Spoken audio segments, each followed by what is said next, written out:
The iPhones we carry in our pockets on a day-to-day basis, well, they are absolutely amazing. We have even used our iPhone 14 Pro to shoot a professional commercial for BMW and also for Nomad.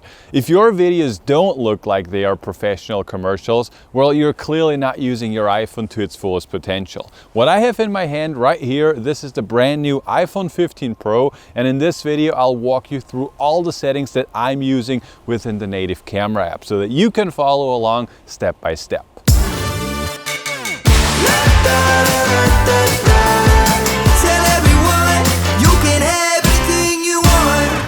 What's up everybody? In case you're new here, welcome. I'm super glad to have you. My name is Julian. I'm the creator of Smartphone Filmmaking Pro, and on this channel we talk about making better videos using our smartphones. We do not only talk about iPhones, we also cover Samsung and Android in general. So in case you want to bring your smartphone videos to the next level, make sure you subscribe to the channel. So as I've mentioned before, I will be using the iPhone 15 Pro to show you my settings, but about 98% of all of the settings that I'm showing you today, they will also work pretty much the same way also on the iPhone 14 Pro, 13 Pro and so on. So first of all, I would kindly ask you to open your settings app and then go into camera. Then here you have a bunch of different options, and first of all go into your record video, and I like to standardly shoot my videos at 4K 24 frames per second. That's also what you're seeing right now. If you scroll down, you could enable PAL formats. For example, if you live in Europe and you want to film in 25 or 50 frames per second, you could enable the PAL video formats. Enhanced stabilization, I leave that on. Action mode, lower light, I leave that on. One thing that might be a bit controversial for you is the HDR video. I have turned that off, which sounds a bit counterintuitive because with the iPhone 12 Pro, the HDR video was a huge revolution. But I actually found for online distribution, and especially if you don't want to invest like hundreds, well, that's a bit too much, but if in case you don't want to invest like countless of hours into the post-production, I feel like not shooting in the high efficiency HDR mode will actually deliver also very, very good results, and it won't require as much, work in the post-production. I have the auto FPS turned off, lock camera, that's very cool, and also very cool with the new iOS update is the lock white balance. So whenever you press the record button in your native camera app, now the white balance is locked and it's not changing. It's still a shame that you can't change the white balance manually in the native camera app, but I hope that in the next iOS update you will get this. And in case you want to do this right now, then you would have to use a proper video shooting app like the Blackmagic app, for example. When it comes to recording slow motion, I like to record them at 1080 at 240 frames per second. Here actually I'm using the high efficiency. When it comes to record cinematic, 4K 24 frames per second. Formats, as I've mentioned before, I like to shoot in most compatible because it's just easier to use and more programs can handle this. And if you're scrolling down here, this is also a new feature with the iPhone 15 Pro.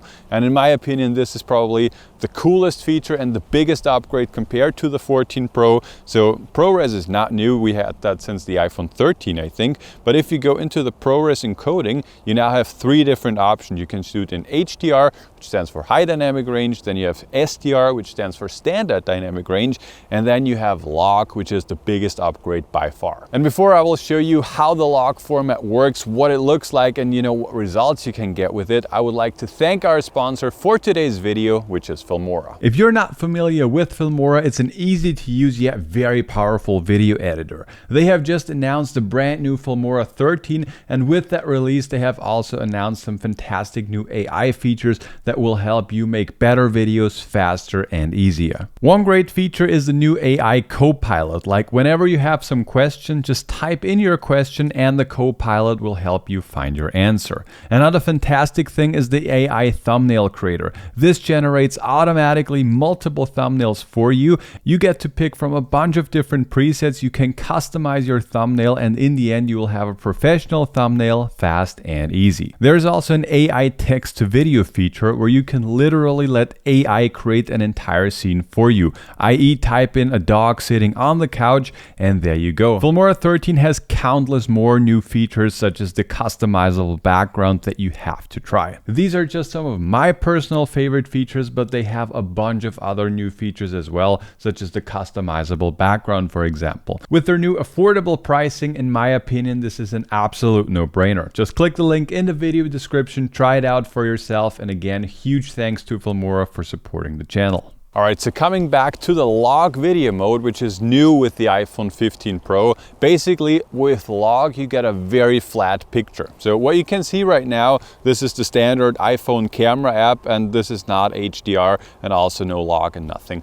To enable the log mode, you have to go into the settings and enable the ProRes log, as I've just showed you. And then in the camera app at the top here, go to ProRes log, and then you can see you get a very flat image. If you're seeing this for the first time, and if you're not familiar with a log image, you probably feel like something is wrong here because you just don't get any contrast and it just looks a bit weird. But actually that's the goal when shooting log. The idea is that if you're shooting in a log picture profile, in a very flat picture profile, you get tons of information in your shadows and also in your highlights, and you can bring back all the information in the post-production, and you can just tweak the image way better compared to shooting in a more finished video style that you get with a regular HDR or SDR video. So in conclusion, if you're shooting log, you just get a ton more information and you have much more flexibility in the post-production, and then you can get some very cinematic looking images such as these ones. So when it comes to the rest of the settings, basically there's not much that you have to change to get the best results possible. When it comes to preserve settings, basically you can just decide for yourself like what of these settings you want to preserve when you're closing the app and then opening up back again. So there's nothing that you have to do, it's just a thing of a workflow style basically. When it comes to record stereo sound, yes, I like this. Use volume for burst, so basically you can use the volume buttons to get a burst photo. That's also cool. Scan QR code, detect text, and so on. All of these things are fine, but they're not necessary to shoot some high quality videos. So when it comes to the composition, I would absolutely recommend that you turn on the grid and also turn on the level. So I'll just show you very quickly what this does. So as you can see here on my screen, I have horizontal and vertical lines, and the entire image gets divided into 9 different sectors. And you can learn the rule of thirds, so you can search for the most interesting spots. You can place the horizon on the lower or on the upper intersections of the lines, depending on your environment. But as a rule of thumb, I would always turn this on because it's just super helpful to frame your shots perfectly fine every time. The leveling thing is also very nice because you can see like, is your shot leveled or not? For example, if you're shooting something like this, it can be cool for a stylized shot, but probably not what you're looking for. If we come back now to the camera settings, there's not much else that you should be changing or that you can change.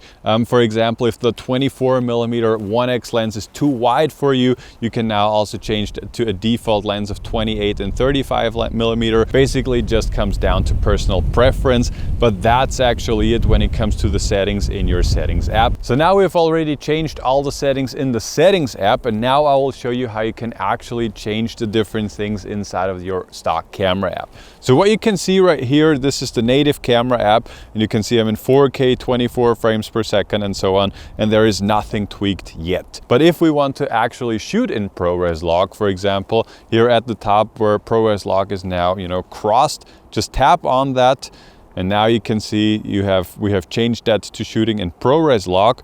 And yeah, we're shooting in 4K 24 frames per second. With the native camera app, unfortunately, you cannot shoot in 4K 60 frames per second in ProRes log. If you wanted to record in 4K 60 frames per second HDR log, then you would have to connect, an external SSD into the USB Type-C port. But very cool that you now at least have the option. So that's basically it. As I've mentioned before, I would always recommend to turn on the grid. So for example, here, if I was to follow the rule of thirds, I would frame the church, something like this. So we now have it in the intersections. Then I would long press on the screen to lock my focus and the exposure. Then I would also make sure that everything is leveled.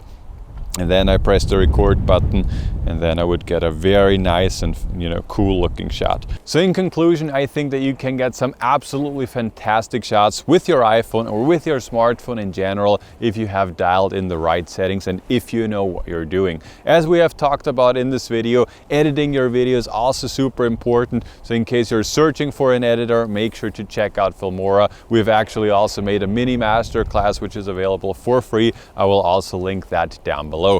Thank you guys so much for watching. Now it's getting super windy and I'll see you in the next one.